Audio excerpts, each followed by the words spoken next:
Hi guys, today we'll talk about how to fix or how to solve FIFA mobile game not showing. To know how to fix or how to solve FIFA mobile game not showing, you should just go to settings. Here in this page we click apps, default apps, app settings. When you'll find this page, you will enter to this window of FIFA mobile. Here in this list of app info, then we click force stop. Here we click storage. After that we click clear cache.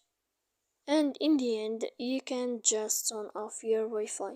So please don't forget to support us by like and subscribe. See you next time in another video. And thank you for your attention and your watching.